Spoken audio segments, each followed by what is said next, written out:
Hey guys, so Hebrews 4 had ended by saying, "Since then we have a great high priest who has passed through the heavens, Jesus the Son of God. Let us hold fast our confession, for we do not have a high priest who is unable to sympathize with our weaknesses, but one who in every respect has been tempted as we are, yet without sin." He wed his divinity to his humanity, fully taking on the hypostatic union, becoming both God and man entirely, and thus was perfected in the sense that he was able to endure suffering in a way that God himself can't be tempted, and yet without sin.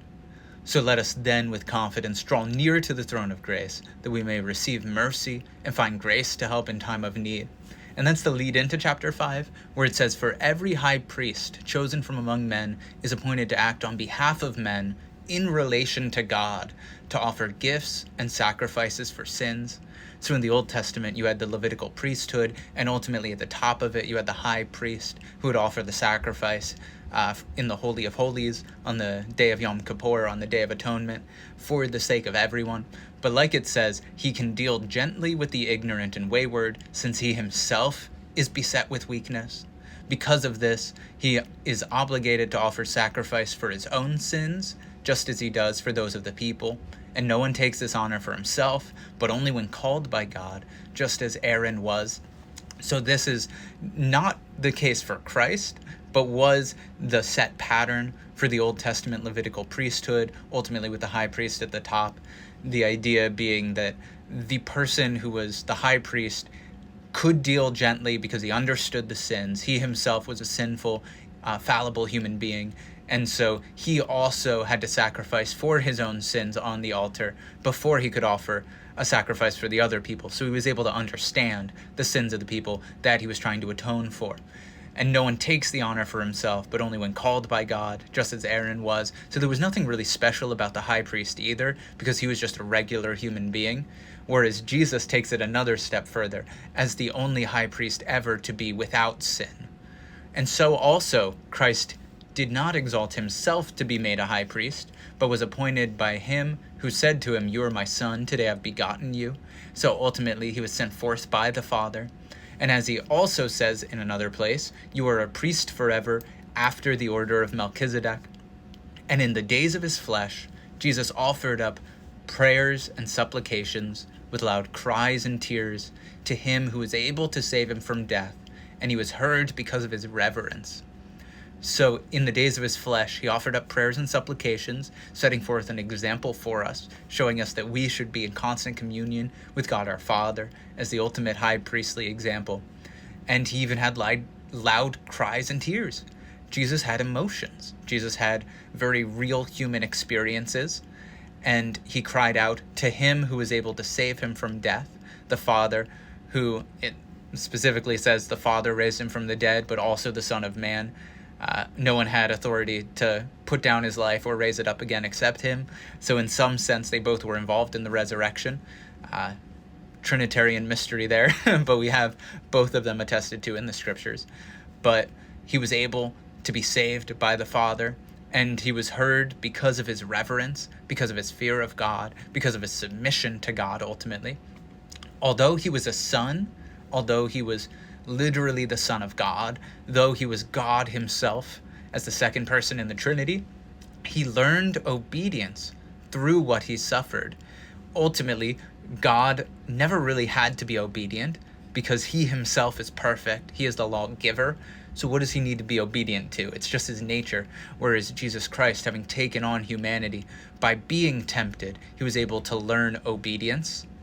Like this is a very theologically dense section, but we learn a lot about Jesus Christ through this section.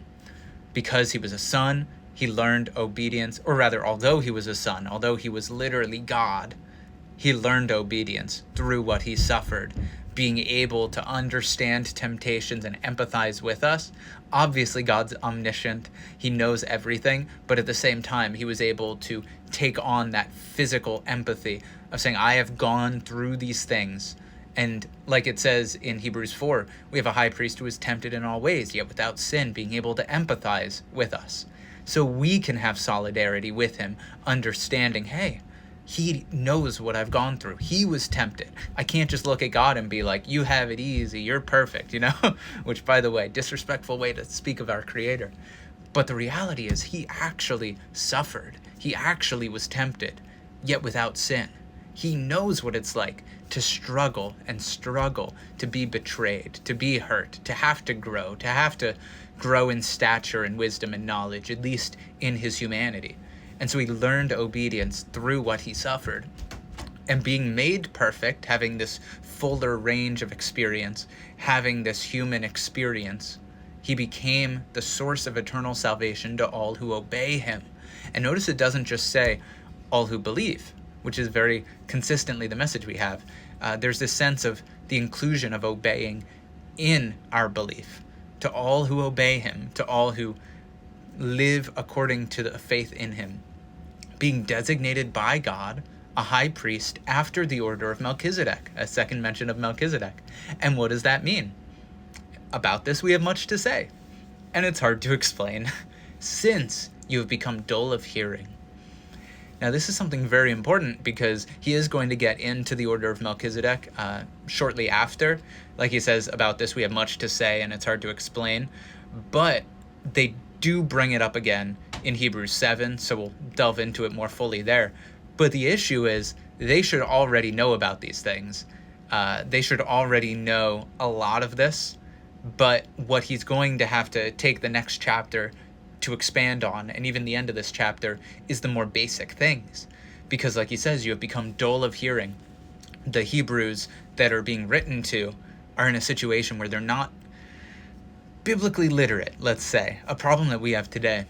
For though by this time you ought to be teachers, you need someone to teach you again the basic principles of the oracles of God.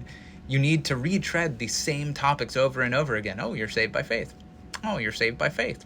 Oh, there's a resurrection. Oh, Jesus is coming again. These are great things. They should always be reminders.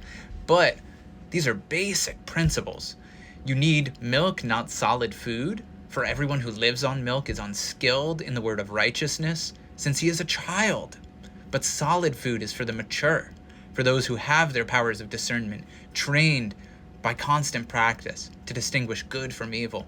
And it'll go on in chapter 6 to explain that these are elementary doctrines of Christ, of dead works, of repentance from dead works, and of faith towards God, instruction about washing, laying on of hands, resurrection of the dead, eternal judgment, essentially core basic doctrinal things. The reality is that we need to move past those basic things and dig deeper into, wow, let's look at the typology, let's look at who really is God. Let's dig deeper into the theology. Let's dig deeper into what it means to live as Christians. Let's not just keep it for ourselves. Let's not just have these basic understandings where we're starting to get it. Like, yeah, I get these basics. We need to move past that to a point of we are now ministering to others. There's a sense in which, like he says, by this time you ought to be teachers. If you were in the church for a year, for 2 years, for 3 years, you should have some ability to teach others and share the gospel. You may not have the teaching office, as James 3:1 says, not many of you should become teachers, for we're held to a stricter standard. And there is the office of teachers, of shepherd teachers in Ephesians 4. That's distinct. That's leadership within the church. But at the same time, we should be growing into mature believers. Like, we're not supposed to be fattened sheep that are just sitting in the pews week by week, who are gaining information but doing nothing with it, or hearing things and it's in one ear and out the other. Like, we need to be built up and not stuck in these elementary doctrines. If we're just arguing Calvinism versus Arminianism, if we're just arguing, oh, what is the balance of how far in the works do you need to have a true saving faith image, right? Like, to show a regenerate heart. Like, these are things where it's like, follow Christ, abide in him, fruit will come. Like, we should be past this point. We should be wholeheartedly pursuing Christ. We should know the basic foundations. We should understand doctrines like the Trinity. We should be able to refute systematic heresies. We should be able to teach others. Like, yes, this is the creed. This is the foundation of our faith. This is what Paul said was of the utmost importance that he taught in 1 Corinthians 15. We should have discernment. We shouldn't have to go to our pastor for every single individual question. We should be learning and growing in the scriptures to the point that we can share it with others. That is what it's speaking of.